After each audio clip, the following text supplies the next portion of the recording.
I'm Brianna Sosa. The Virginia General Assembly abolished the death penalty last month.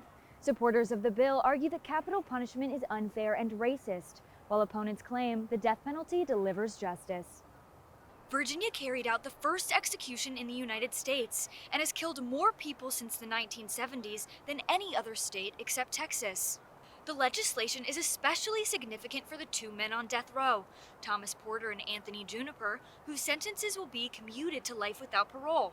Anthony Juniper murdered his ex-girlfriend, her two toddlers, and her younger brother in 2004, and Thomas Porter shot police officer Stanley Reeves in 2005. A friend of Thomas Porter, Gayle Ayala, helped us reach him on death row. While she spoke with him on the phone, he let us record his side of the conversation, in which he expressed excitement but also disbelief about his second chance at life, saying, "It was like I sat on the bed and I was scared to actually feel it. Honestly, I was scared to feel it," he said. "I was like, nah, they gonna trick me. This gotta be a trick." Porter and Ayala have been good friends for 16 years, and she says he's grown from his time in prison.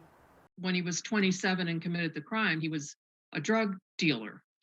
Now, I would trust him with my life.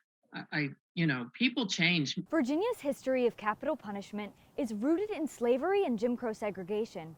Critics have argued for decades that police and prosecutors are far more inclined to seek the death penalty against black murder suspects, but ask for life when the suspect is white. Do you think that the death penalty is racist? It very clearly is.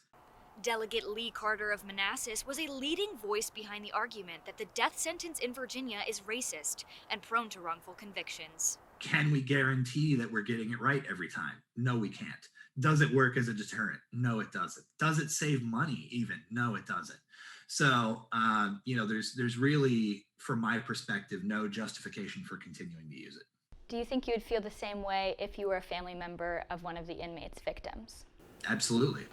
Yeah, I don't think that kind of retribution is justice. I think it fills this sort of primal desire for revenge, but it's not justice.